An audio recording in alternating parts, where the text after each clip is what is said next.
O Índice de Desenvolvimento Humano, que eu não sei se todos já ouviram falar, mas que cruza vários fatores de desenvolvimento e que aqui neste slide, neste gráfico, está cruzado com a nossa pegada ecológica.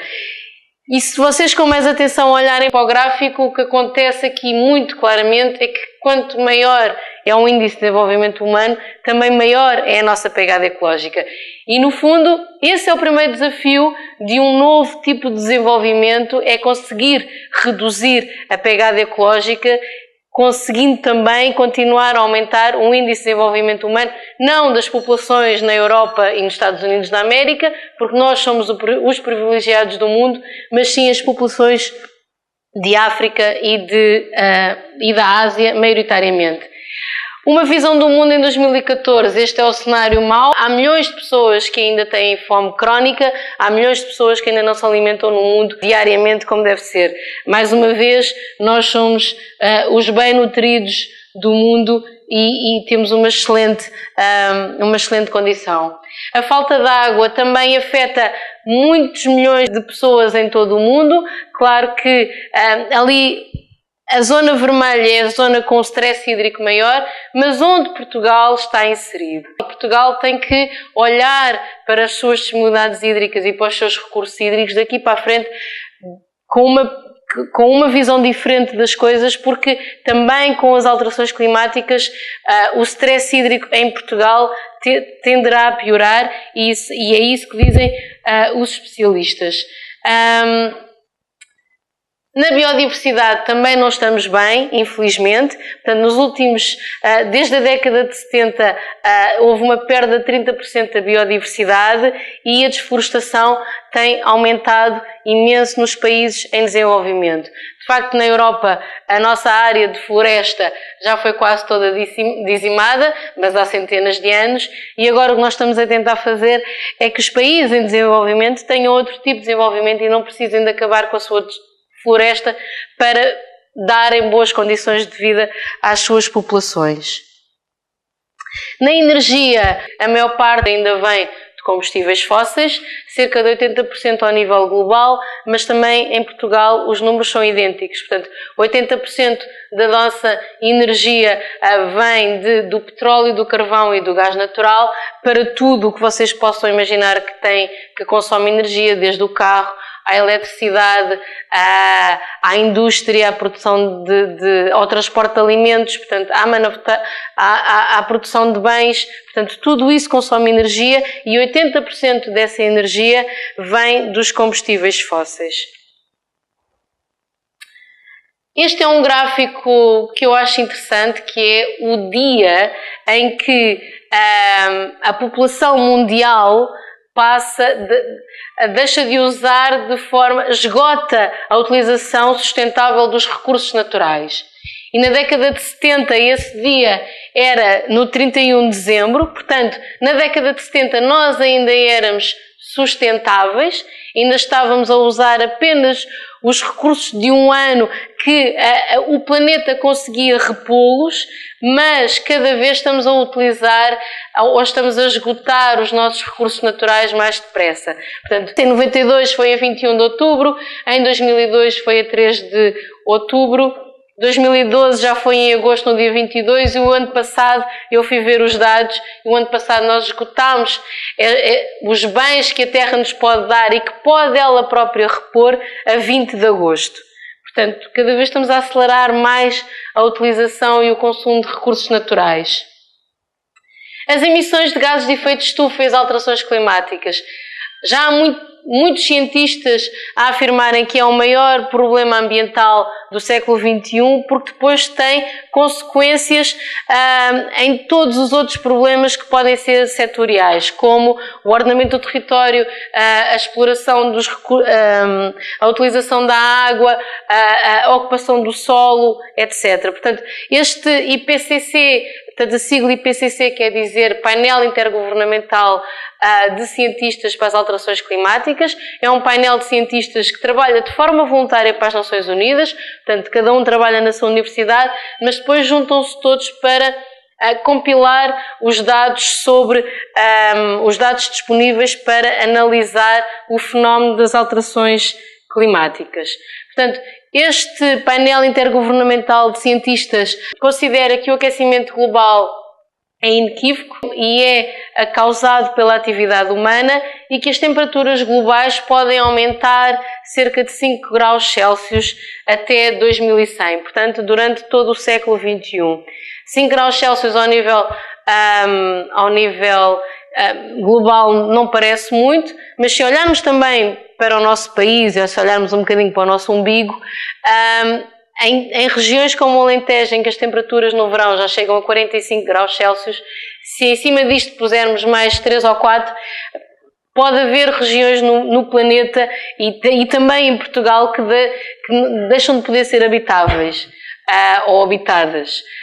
Portanto, parte das alterações climáticas já não se podem evitar, mas há outra parte que sim, e algumas já estamos a sofrer as suas consequências, como os grandes furacões, os chamados mega incêndios, o degelo no Ártico e também a desertificação.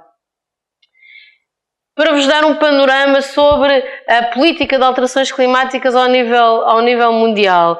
Portanto, esta questão está a ser estudada já há vários anos e a ONU estabeleceu este painel intergovernamental de cientistas para estudar estes fenómenos das alterações climáticas.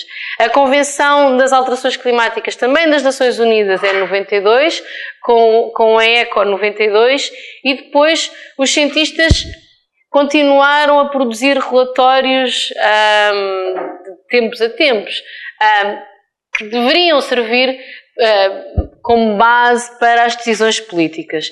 Infelizmente isso nem sempre acontece, e se calhar devia acontecer mais vezes do que acontece, mas em 1997 foi assinado o Protocolo de Kyoto, que teve como objetivo diminuir as emissões globais de efeito de estufa em todo o mundo. Este Protocolo de Kyoto tinha uma base de solidariedade entre países desenvolvidos e em desenvolvimento, ou seja, os países desenvolvidos, aqueles que já emitiam há mais tempo gases com efeito de estufa, cujo principal é o dióxido de carbono, esses países deviam ser os primeiros a reduzir as suas emissões. E por isso é que o Protocolo de Kyoto só obriga os países desenvolvidos a reduzir as suas emissões.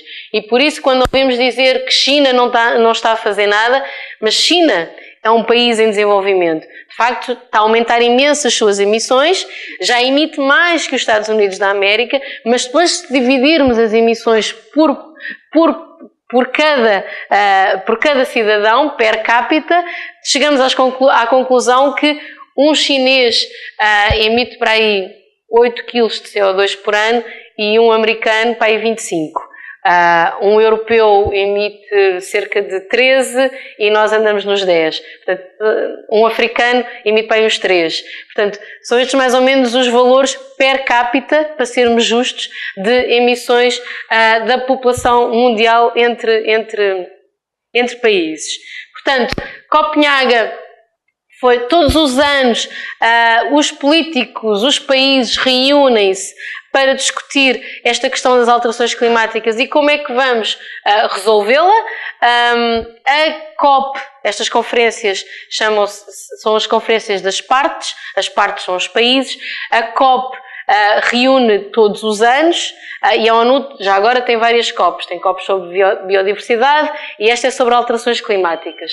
A mais falada ultimamente foi a COP de Copenhaga, onde as ONGs e alguns países mais proativos, onde a União Europeia está inserida, queriam que tivesse saído um acordo de redução de gases de efeito de estufa a partir de 2020. Isso não foi possível, não se chegou a conclusão nenhuma em Copenhaga e o que saiu de lá foi que cada país oferecia ou reduzia o que queria. Ora, nós sabemos que o mundo não funciona assim, que as grandes mudanças necessárias não é porque cada um oferece, mas sim, e se calhar infelizmente, porque cada um é obrigado a fazer. Portanto, Este ano é um ano muito importante para a ciência climática. De facto, o IPCC está a sair com um novo relatório e o que nós esperamos, organizações não governamentais de ambiente e também de desenvolvimento, esperamos é que os políticos olhem para estes novos dados e que seja também um motor, um alavancar de decisões até à COP de Paris, que será em 2015, onde esperamos que aí haja força política e vontade política para termos um caminho de redução de emissões de gases de efeito de estufa diferente do que tivemos até aqui. Portanto, provavelmente ouviram falar, e foi um tema que a comunicação social pegou muito, foi neste 5º relatório do IPCC e que, como é novo, eu achei que era interessante trazer cá estas conclusões. Portanto, em setembro, para vocês terem uma ideia, isto são milhares de cientistas a trabalharem todos juntos e o que eles fizeram foi dividir o relatório por temas. O primeiro relatório, que é sobre a ciência climática, avalia e analisa os dados de temperatura, umidade, de subida do nível dos oceanos, etc., para traçar um caminho de como é que estes fenómenos estão a evoluir ao nível global no nosso planeta. Portanto, e o que eles chegaram à conclusão é que os seres humanos, de facto, são responsáveis pela maioria do aquecimento global e também pelos seus impactos. E as emissões de gases de efeito de estufa, que isto é uma coisa que ainda é controversa em algumas partes do planeta, são, de facto, o principal causador do aquecimento global nos últimos 60 anos. E depois, como eu disse, chegaram à conclusão que o aumento da temperatura global poderá atingir cerca de 5 graus Celsius até 2100. Como é que eles fazem isto? Os cientistas, nós ouvimos mais falar ao nível económico, e estou quase a acabar. Ouvimos mais falar ao nível económico, portanto, se Portugal vai crescer, se Portugal vai aumentar o PIB, se vai diminuir o PIB. Os cientistas fazem exatamente a mesma coisa. Pegam como é que a humanidade pode evoluir se a população vai aumentar muito, se vamos produzir mais energia por fontes renováveis ou se vamos continuar com os combustíveis fósseis. E depois, pegando nisso tudo, fazem uma linha de tendência do aumento dos gases de efeito de estufa ou não. Portanto, estes são mais impactos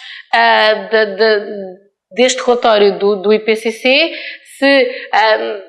Muito provavelmente vão haver mais ondas de calor ou com um grau de certeza muito grande, e os impactos ambientais estão a acelerar.